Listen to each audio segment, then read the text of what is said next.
तो सभी मेरे नन्हे मुन्ने छोटे बड़े दोस्तों को नमस्कार। हम फिर हाजिर हैं आपके लिए एक नई कहानी लेकर, और कहानी का नाम है बगुला भगत और केकड़ा। तो आइए कहानी सुनते हैं कृष्णा की प्यारी आवाज़ में, बगुला भगत और केकड़ा। आज की कहानी का नाम है बगुला भगत और केकड़ा। एक बार की बात है, एक धूर्त बगुला शिकार करने के आसान तरीकों के बारे में सोच रहा था। तभी उसे एक योजना सूझी और उसी योजना के अनुसार वह नदी के किनारे एक कोने में जाकर खड़ा हो गया और मोटे मोटे आंसू टपकाने लगा। उसे इस प्रकार रोता देख केकड़ा उसके पास आया और उससे पूछा, अरे बगुला भैया, क्या बात है, रो क्यों रहे हो? उसकी बात सुनकर बगुला रोते रोते बोला, क्या बताऊं केकड़े भाई, मुझे अपने किए पर बहुत पछतावा हो रहा है। अपनी भूख मिटाने के लिए मैंने आज तक ना जाने कितनी मछलियों को मारा है। मैं कितना स्वार्थी था, लेकिन आज मुझे इस बात का एहसास हो गया है और मैंने यह वचन लिया है कि अब मैं एक भी मछली का शिकार नहीं करूँगा। बगुले की बात सुनकर केकड़े ने कहा, अरे ऐसा करने से तो तुम भूखे मर जाओगे। इस पर बगुले ने जवाब दिया, किसी और की जान लेकर अपना पेट भरने से तो भूखे पेट मर जाना ही अच्छा है भाई। वैसे भी मुझे कल त्रिकालीन बाबा मिले थे और उन्होंने मुझसे कहा कि कुछ ही समय में 12 साल के लिए सूखा पड़ने वाला है, जिस कारण सब मर जाएंगे। केकड़े ने जाकर यह बात तालाब के सभी जीवों को बता दी। अच्छा, तालाब में रहने वाले कछुए ने चौंक कर पूछा, तो फिर इसका क्या हल है? इस पर बगुले भगत ने कहा, यहाँ से कुछ कोस दूर एक तालाब है, हम सभी उसी तालाब में जाकर रह सकते हैं। वहाँ का पानी कभी नहीं सूखता। मैं एक एक को अपनी पीठ पर बैठाकर वहाँ छोड़कर आ सकता हूँ।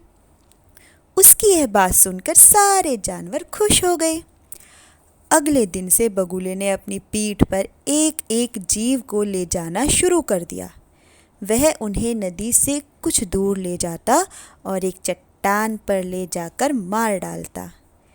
कई बार वह एक बार में 2 जीवों को ले जाता और भर पेट भोजन करता। उस चट्टान पर उन जीवों की हड्डियों का ढेर लगने लगा।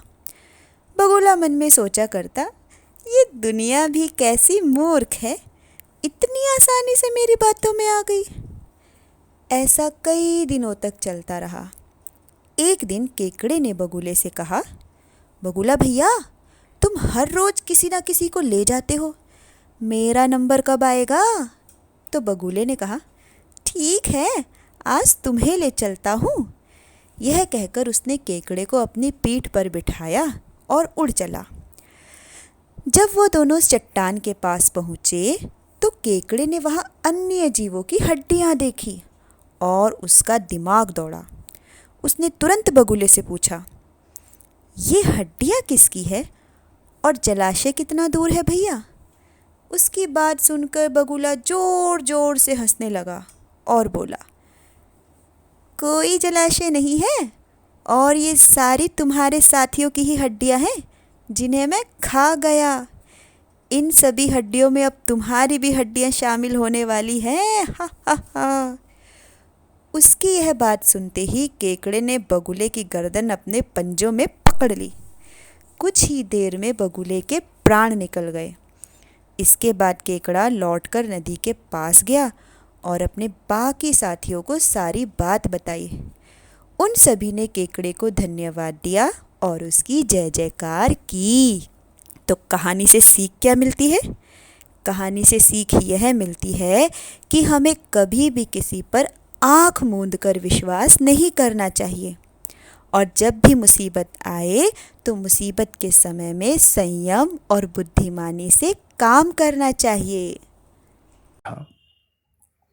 इसी के साथ कहानी समाप्त होती है दोस्तों। फिर मिलता हूँ एक नई कहानी के साथ, तब तक के लिए बहुत बहुत शुभकामनाएं।